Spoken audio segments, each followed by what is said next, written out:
I mean, this is a country where since 1978, 1980, when Deng Xiaoping started the open door policy, a country where GDP growth has skyrocketed, where life expectancy has skyrocketed, where quality of life skyrocketed. Everything has gone up, up, up. This is an economic miracle.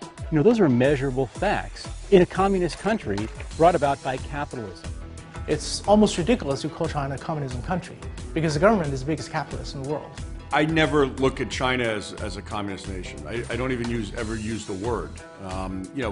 China is very capitalistic. Okay, there's a middle class forming there. You have hope. I go back to the word hope. That you can be low income and become a billionaire. The truth is, the government in China works very differently than most Americans think. In short, they are doing everything they can to foster innovation, entrepreneurship, and personal wealth.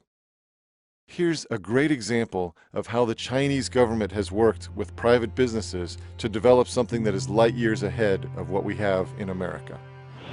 We're getting on the high-speed train from Beijing to Shanghai.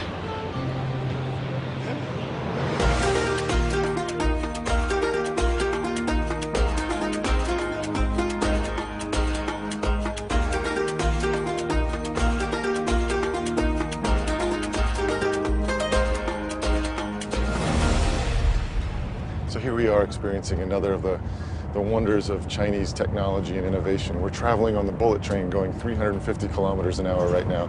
That's 250 miles an hour. And one of the common things I hear from Americans is, China makes inferior goods, the technology's inferior. But meanwhile, everyone's using their Chinese-made iPhone. And I think it's fair to have American pride, which I do myself. But I think we also need to be honest about the reality. I mean, here we are, again, traveling 250 miles an hour, using our Chinese technology, and this is reality in China today. China's high-speed train system is a government-private sector collaboration that was built in about a third the time it could have been built in America, Europe, or anywhere else in the world. Jerry Liu spent more than a decade at Morgan Stanley and Templeton Asset Management. Today, he's the founding partner of Everpine Capital, a private equity firm that helps companies with cutting-edge technologies take advantage of the Chinese markets. We met with Jerry in Shanghai. Once again, if you look at the high-speed rail network in China, I mean, even you roll back by like 15 years, it literally did not exist. They built everything from scratch into the longest, fastest, most extensive logistics infrastructure in the whole world.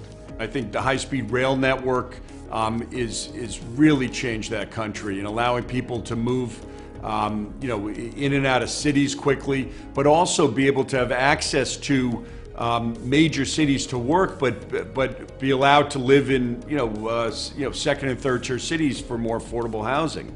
If you go to the Hongqiao station in Shanghai at 6:30 in the morning, you will have difficulty getting in. It's so packed in and out. We're talking about tens of thousands of people traveling into that station, dismissing themselves to everywhere else in the country, starting their business on Monday morning. This is how charged China is today. You don't see that in Grand Central Station. You don't see that anywhere else in the world. This is how driven China is. And it's like the interstate highway back in the 50s. I mean, can you imagine America without the interstate highway system? Can you imagine the inland states? What would they be right now? That's what's happening in China right now. I mean, with the rollout of the infrastructure from 0 expressways 30 years ago, they now have 116,000 kilometers of expressways, 260,000 kilometers of highways. From 99 airports, they now have almost 300 airports, and they're building dozens more. When you come to China and see, you fly into these brand new airports, you ride these bullet trains going 250 miles an hour. You pay for things just using your phone. You don't carry cash or even credit cards. You really do understand what's happening here is different, and it's potentially only in its infancy and is only going to get even bigger. What I think you have to understand is that the leaders here are not trying to establish a communist system where everyone is equal. This is not at all like Russia or North Korea. Instead, they are trying to design the most effective capitalist and entrepreneurial system in the world, and they've proven pretty darn good at it so far. There's no better example of the radical transformation that has taken place here with the government's help than the amazing place I showed you earlier, the city of Shenzhen. As we told you, in 1979, only 300,000 people lived here, but Shenzhen became China's first special economic zone.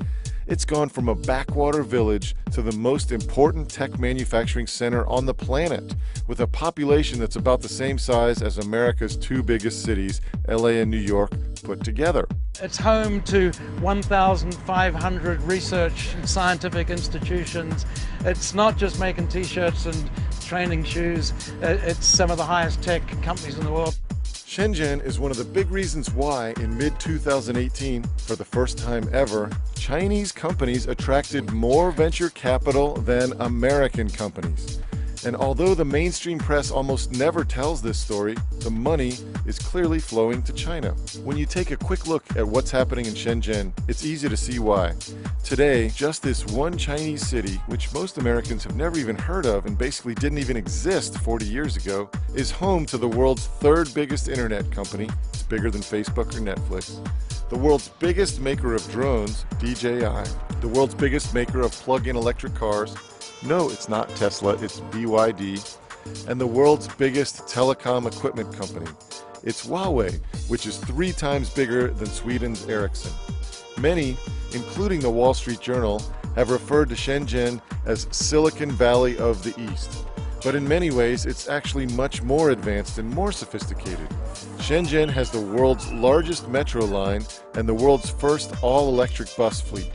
Incredibly, its 16,000 buses are all electric and make no noise or pollution. This single city has built more skyscrapers in a single year than the entire United States during that same time. And this is a critical point. Today in Shenzhen, it's not a place where businesses simply copy ideas and products. It's a new reality where China is quickly becoming one of the most innovative economies on the planet. Kaiser Kuo knows both America and China intimately. He's a former director at Baidu, China's largest internet search engine. He's also a former member of the Tang Dynasty, China's first heavy metal rock band which formed 30 years ago. Today, Kaiser lives in America, where he helps run a China-focused media firm. I met up with Kaiser in Beijing. There was a joke even among people who worked in the industry. We said, C2C, which of course in English means, consumer to consumer. C2C means copy to China. There certainly were a lot of companies that were simple clones of American counterparts. What's really interesting, though, is how quickly that whole narrative shifted. Shenzhen, the city that had blacksmiths beating charcoal implements in the streets less than 40 years ago, is now the electronics and hardware capital of the world. It's the most sophisticated and advanced place on Earth when it comes to building new electronics and hardware. While Silicon Valley has chosen to focus on software, Shenzhen has a major advantage in all of the world's actual equipment.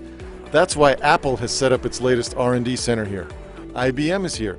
So is Oracle, Cisco, Nvidia, Emerson Electronics, Amazon, Samsung, Microsoft, Intel, Qualcomm, Tesla, DuPont, Whirlpool, Mattel, Philips Lighting, Radio Shack, Texas Instruments, 3M, Broadcom, Black & Decker, Toshiba, GoPro, and dozens more of the world's top technology firms. They've chosen to open up shop in Shenzhen. Airbus, the world's largest plane maker, just chose Shenzhen for an innovation center. General Motors makes more in China than it makes in America. Apple makes more in China than it makes in America. There are many major American companies. They know. Right. General Motors knows that China is a gigantic market for high-quality products. The reason these companies are here is because they have access to the world's most advanced supply chain for manufacturing and distribution. You can get everything from raw materials to computer components right here in Shenzhen.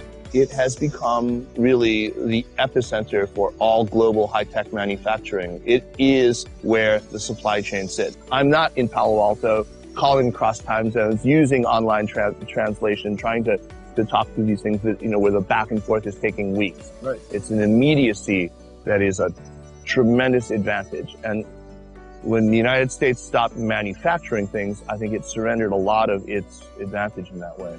Edith Yang